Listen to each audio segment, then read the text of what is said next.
That's right. In the early 1990s, I was a successful businessman, and I had the opportunity to be able to go out and speak at various organizations and so forth. I was speaking at a mission on a street that welcomed people in, and they had dinner, and they talked about things that would get people on the right track. And a man came down the aisle when I was speaking, and he says, "I need a new life. I need to change." And I says, "Okay." I gave him a message of hope. And he said, "I'm going to change my life." And you know what? He did. He changed his life. He got off of drugs.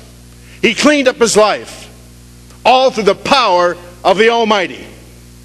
And he decided that he was going to have a new life and do something that others hadn't done. And he was going to go out on the streets and share that same good message that he received to others.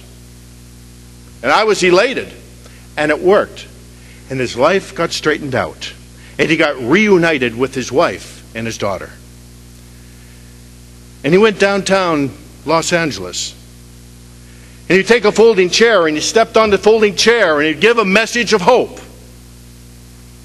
One day when he was standing on a folding chair at a street corner, giving a message of hope, an illegal alien gangbanger came up, pulled a pistol from under his coat, and shot my dear friend in the face and blew his head off his neck and murdered him on the spot. When I got the news, I said, "How can this happen in America? How is it that people die on our streets at the hands of those individuals that do not belong here and should be deported?"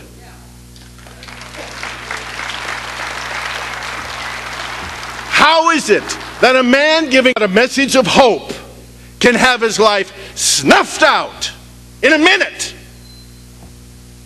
by someone who simply put the gun back in his belt and left the country?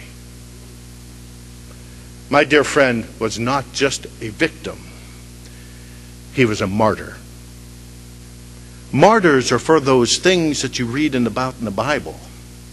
Martyrs are those people that are in some strange continent somewhere. A martyr is someone that you heard about from a missionary. A martyr is not someone who stands on our street. But a martyr he is. Ladies and gentlemen, if we're not careful, we're all going to be martyrs. And all we ask is that you come here the right way. We ask that if you want part of the Pledge of Allegiance, you pledge the red, white, and blue, not the red, white, and green. You hold high the colors. You believe in the Constitution of the United States. And you are willing to die for this nation. That's not too much to ask.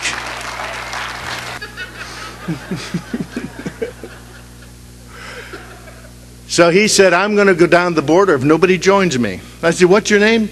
"Jim Gilchrist." I said, "Well, who are you?" He said, "I'm going to go down the border." Okay? Good luck. So he armed himself with dangerous implements. He had a lawn chair. I know. Binoculars. A cell phone. And on the way down, he stopped at 7-Eleven and got a big gulp. And he and over 880 others showed up at the border down at Arizona and did what the president was afraid they would do: embarrass the White House and prove to the world that patriotism still lives. That's right. In the early formation of this nation, men would pledge their life, their liberty, and their sacred honor. Now there seems to be a few, but I want to share with you. Just 14 months ago, there was one, Mr. Jim Gilchrist, and a few others, and this has grown. And in less than 2 years, there are now tens of thousands of Minutemen and Minutewomen across America. Do you know why this happened? Because we have the American heart. We have the American heart.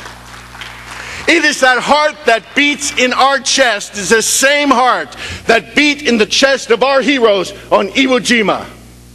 It is the same heart that beat in the chest of those men who braved the cold under the command of George Washington. It is the same heart that beats in your chest, that beats in my chest, because we shall not be silenced. We shall not go into history quietly. We will make a noise, and we shall be heard. And I say to you, you better get in step or get the hell out of the way, because here we come. We're the Minutemen, and we're not afraid. Because we have the American heart beating in our chest. I am sick and I am tired of being called a land of immigrants. When do I become an American? I'm not going anywhere. I don't care if the money runs out. I don't care if the food runs out. I don't care if the water runs out. I'm staying. I'm not an immigrant. I'm an American. That's right. I ain't kidding. I am an American. When do we start standing up and saying, we're Americans and we're not immigrating anywhere? When are we going to say that? I say we say it today. We're Americans. We're not immigrating anywhere. We're staying here.